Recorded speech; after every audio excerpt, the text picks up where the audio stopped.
Let's go! Halo semuanya, Assalamualaikum warahmatullahi wabarakatuh. Perkenalkan, saya Welanindia Alfianita dari Program Studi Sastra Indonesia, Fakultas Bahasa dan Seni, Universitas Negeri Jakarta, Angkatan 2021. Saya lahir di Tanjung Pandan, Belitung pada tanggal 15 April 2002. Lalu saya juga pernah menempuh pendidikan SMA di SMA Negeri 1 Tanjung Pandan, Belitung. Hobi saya adalah membaca dan menulis, sehingga sangat aktif mengikuti organisasi Bengkel Sastra sebagai wadah untuk pengembangan kepenulisan, puisi, juga pementasan drama teater. Pada semester ini, kami mendapatkan kesempatan untuk mengambil mata kuliah Bahasa Indonesia bagi penutur asing atau yang lebih dikenal dengan BIPA. Mengapa BIPA?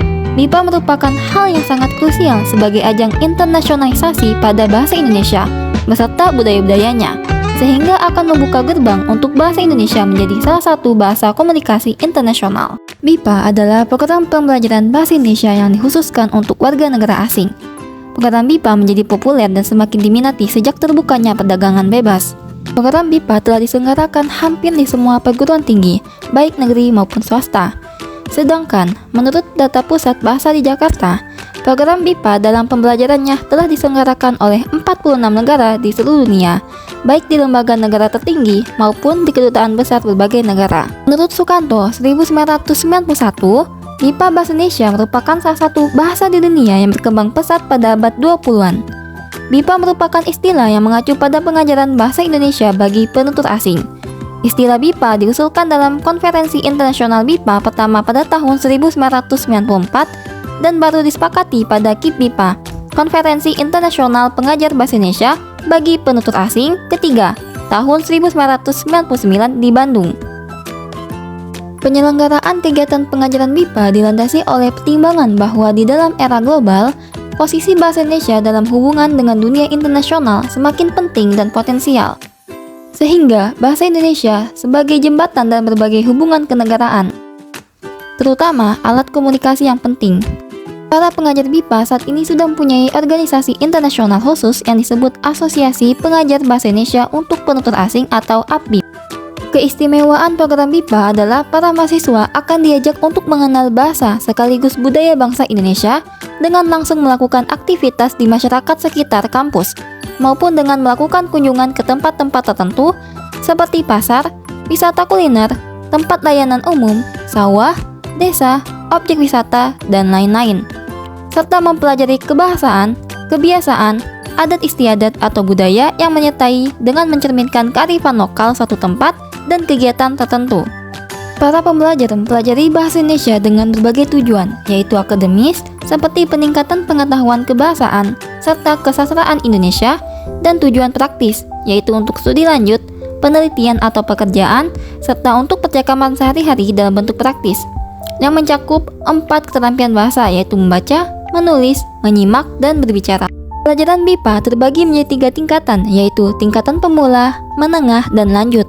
Sedangkan tingkatan penutur asing menurut Common European of Reference atau CEFR yang kini sebagai acuan kurikulum BIPA terbagi 3, yaitu pengguna dasar pemula A1 dan 2, pengguna menengah B1 dan B2, pengguna mahir lanjutan C1 dan C2. Dalam pembelajaran BIPA saat ini, untuk pembelajaran BIPA saat ini bisa menggunakan BIPA daring Bahasa Indonesia bagi penutur asing dalam jaringan, yang merupakan jenama portal fasilitas program BIPA yang dikembangkan oleh Badan Pengembangan dan Pembinaan Bahasa, Kementerian Pendidikan, Kebudayaan, Riset, dan Teknologi sejak tahun 2018. Pengembangan portal BIPA daring menerapkan prinsip gotong royong, yaitu penyediaan layanan yang melibatkan partisipasi berbagai pihak. Portal BIPA daring dikembangkan sebagai wujud peran koordinasi dan fasilitasi badan bahasa dalam penyediaan akses bagi penerima manfaat dan pemangku kepentingan program BIPA terhadap layanan kebipaan dari berbagai sumber. Pelayanan dalam portal BIPA daring dapat diakses melalui 5 modul aplikasi, yaitu pertama, belajar BIPA sebagai saluran layanan berbagi bahan pembelajaran BIPA. Kedua, Jaga BIPA sebagai saluran layanan berbagi informasi lembaga penyelenggara program BIPA. Ketiga, Bakti BIPA sebagai saluran berbagi informasi tentang kiprah dan karya pemerhati BIPA. Keempat, Tebar BIPA sebagai saluran layanan informasi dan penyelenggaraan pembelajaran daring BIPA, serta kelima, Tera BIPA sebagai saluran layanan informasi dan penyelenggaraan tes pembelajaran daring BIPA.